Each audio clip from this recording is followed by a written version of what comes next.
In the Zelda games, music plays a huge role in many ways, from setting a certain mood to advancing the plot. So over the years, many songs have been created with all kinds of powers and uses, and today we're going to take a look at the most important ones. Since some of these are a bit strange, and there's more behind all of this than meets the eye. For example, how does it work? What is its origins and who created it? Well, let's have a look.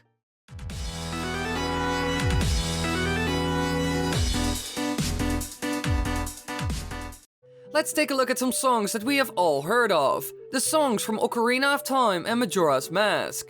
Now these games have an enormous amount of songs, and some of them have insane powers or effects. First up, Zelda's Lullaby. This song has some mysterious powers. Only royal family members are allowed to learn this song, and remember, it will help you prove your connection with the royal family. Now there's only one reason why the Hylians created this song. It's some sort of password to many of their secrets. It is made to trigger certain types of magic barriers that only open when you play this song. But the question is, who created this song? Well, there's only one person who could have made the song. Hylia. After all, the goddess also left the Isle of Songs solely for her chosen hero. This isle houses the 3 melodies that would open the way to the 3 trials, with each of the melodies being bestowed upon the hero to play on the goddess's harp. So this wouldn't be the first time that she would do something like this, and it is named after the incarnation of the goddess herself after all. Something else that could be a clue for this is the fact that the song makes a Triforce when you play it, and Hylia was the protector of the Triforce. It could also be that Zelda herself made it, but she's the incarnation of Hylia after all, so in my opinion that falls under the same category. But there's also another option, the Sages. They are also very powerful and skilled in magic.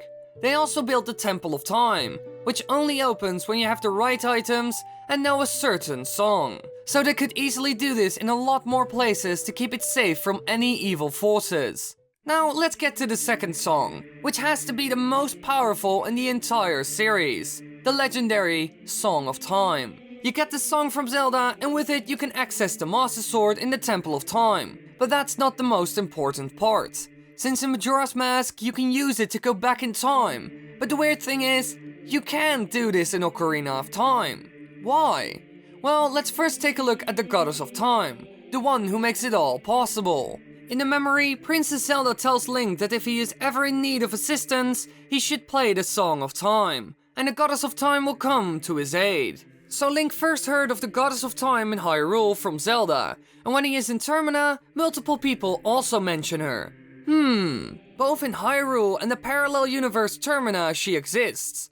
Why can't he use it in Hyrule then? In both of the games the world could end because of the villain. Ganondorf takes over and destroys the world, and Majora tries to destroy the world by crashing a moon into it. Why didn't the Goddess of Time help Link with Ganondorf then? It would have made sense if the Goddess of Time didn't exist in Hyrule, but Zelda tells you about this goddess and even teaches you the song. Well, it could be that the goddess doesn't have any power in Hyrule and can only influence other dimensions like Termina. But this isn't very likely, since there are no hints towards this in any way. Could it be that Hyrule and Termina have their own separate Goddess of Time? Or the Goddess of Time in Hyrule and the one from Termina are counterparts of each other? And then there's of course the option that it could be Hylia or even Zelda, but there aren't any good arguments for any of this, so this will remain a bit of a mystery. There's also another song that we see in both games that has some pretty weird powers, Epona Song. Now you can use this song to call Epona, but she's not the only animal that has a reaction to this song. Cows in Majora's Mask and Ocarina of Time give you milk if you play the song for them. She says the following when you do this. Moo! What a nice song! It reminds me of the pasture. That song makes me feel so good, I can produce a lot of milk. So maybe the original use of this song is not to tame and calm down Epona, but make cows produce more milk. This would explain why both the dairy farmers in Majora's Mask and Ocarina of Time know the song. The mother of Milan created the song, so maybe this was a huge breakthrough for the farm. All of a sudden the cows created more milk, and maybe it has a great effect on all kinds of animals. And even in real life, the concept works. Researchers at the University of Leicester spent time playing lots of different tunes to cows, to find out if it had any effect on their milk production. The result? Cows exposed to relaxing music produced 3% more milk than those who only heard the noise of milking machines in a crowded shed. So apparently this totally works, and I used to work at a farm and they also had music on constantly. Throughout the entire barn, you could hear music, only for the cows. Now another very strange and powerful song in Ocarina of Time, the Sun Song. It lets you fast forward to night or day. But why was this song even created? What is its purpose even? Well, the song is composed by the composer brothers, Flat and Sharp. Assigned by the royal family of Hyrule to study the mystic powers of the family, this melody is a result of Flat and Sharp each studying a different song. One to summon the sun, and another to summon the moon. But why would the royal family of Hyrule want this? What was the king's plan with this song? Was there a purpose? Well, the song comes with a poem, which explains a lot. Let me read the poem to you. The rising sun will eventually set. A newborn's life will fade. From sun to sun, give peaceful rest to the living dead. Ah, now this is a great hint. I shall explain. In front of Hyrule Castle in Ocarina of Time, there is a huge field. Every night, the undead would rise and attack anyone they see. Now, the king solved this problem for Hyrule Castle by building a drawbridge, which closes at night. Now, I think this song was the original solution for this problem, in the early days when there was no drawbridge.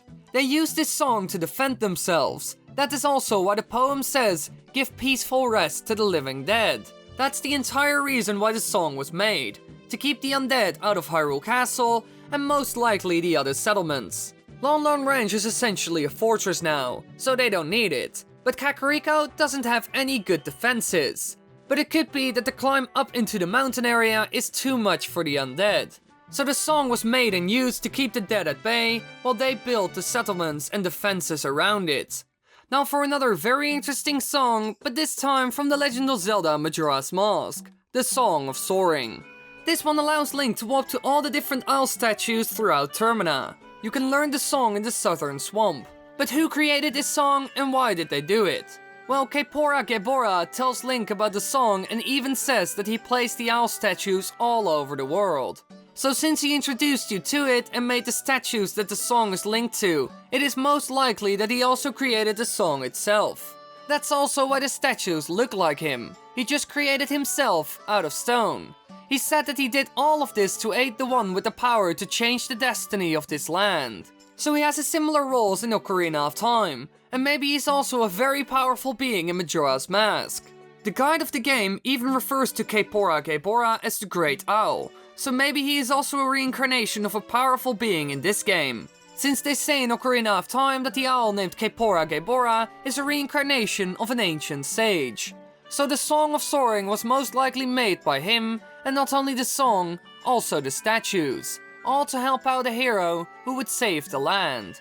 Maybe he even works with the guardian giants of Termina. They could have even helped him set it all up. Who knows? Now in Ocarina of Time there are also songs with a similar effect to this one. The Dungeon Warp songs. They only work with the Ocarina of Time and were most likely made by the royal family of Hyrule or the sages. So funny enough, this choice was made in the world of Hyrule and also Termina. But could it be that Epona from Ocarina of Time also appears in Majora's Mask? Are they the same character? This would explain why he is so powerful and knows how to set up stuff like warp songs. Well, most likely not, since there aren't any clues for this, but it could be that he wants to help and defend Link since he's very important to Hyrule. So the world of Zelda is filled with songs that have some amazing powers. They help the land of Termina and Hyrule in many ways. Helping out heroes, protecting the citizens, or preventing the land from being destroyed. These songs have some epic powers.